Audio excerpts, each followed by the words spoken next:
Ms. Caldames, it is your claim that the defendant's dogs attacked your cat. The defendant has a quite different story. I read your papers, and it appears to me that, based upon what I read, you were not present when this incident occurred. That is true.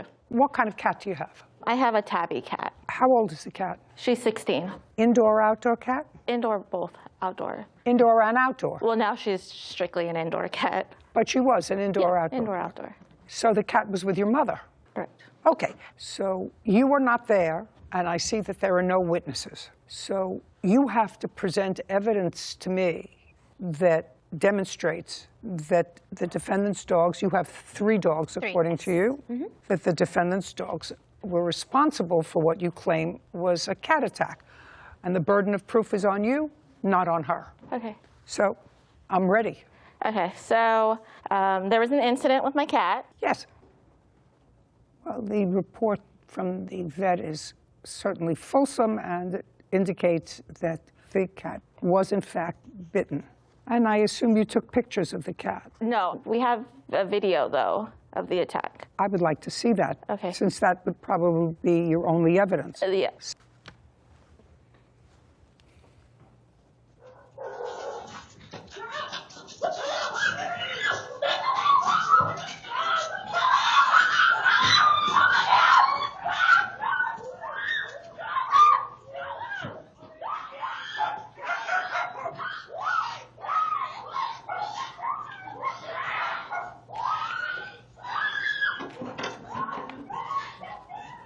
Okay, Ms. Gomez, do you want to tell me, since there is some evidence, and you acknowledge that you and your sister were walking 3 dogs, and the 3 dogs were all leashed? All leashed, 100%, all the leashed. time. And it does appear that the cat came out of the bushes. Yes, right there, the neighbor's house. That's what it looks like. The cat came out of the bushes, right in the middle of the 3 dogs.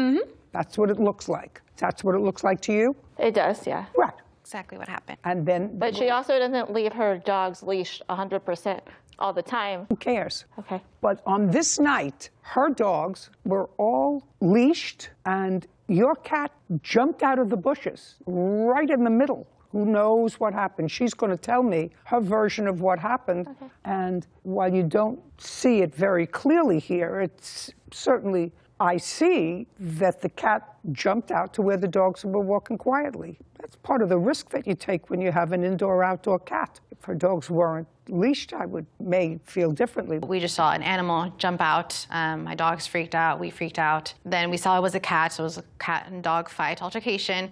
We tried our best to split them up. Now, look here. Tell me, the cat jumped out? Yes, of the bush that was right there. Okay. Onto the sidewalk where we were walking straight. So the cat came out, and then I remember that first he was with the husky. You have to describe more fully to me. It jumped on it. It jumped on my husky. And then the others saw that this is an animal, and they came in to try and, get into him. And then eventually I was able to pull my husky towards the end, and I tied him to go ahead and help my sister get the other 2. And that's when the cat ran underneath the car and stayed there, did not come out. I stood, waited about 20 minutes. All the neighbors came out, but not the owner of the cat. And I was confused because I thought the cat would belong to the house that it was in front of. Turns out that's not even the house, and the house is across the street, again, late at night. And so I thought I was talking to the owner. Turns out it's not the owner. Okay. You want her to pay the vet bills? Yes. She's not going to. You don't have a case. I don't have a case? No.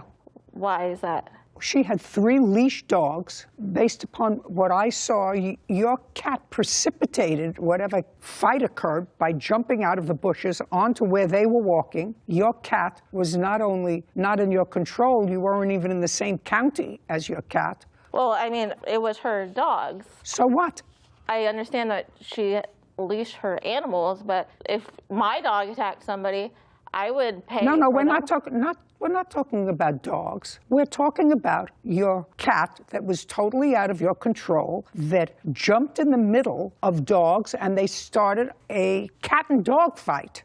And she had her dogs, but your cat was the precipitant, jumped right in the middle of those dogs. They're animals.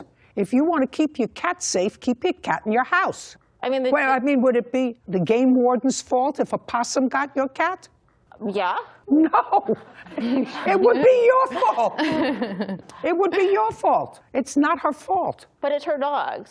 So what? So, I mean, The cat fight started because of your cat. so, I mean, if this is... No, this is not a back and forth, madam. I just answered you. Okay. The fight was precipitated by your cat that was under no one's control. These are animals. You let the cat out, or your mother let the cat out because you say, well, that's the cat's natural instinct. It likes to be outside. Yeah, but my cat didn't cause damage. Just a second. I don't know that. I can tell you that your cat precipitated this fight. And she's not responsible for your vet bills. And now you're smart enough to keep your cat indoors, your 16-year-old cat, which was an indoor-outdoor cat because of you and your mother. If you want to keep an animal safe, and you keep it under your control. If you want to lose control of what happens to your animal, you let your animal roam around without any supervision. Your case is dismissed. We're finished. It is adjourned.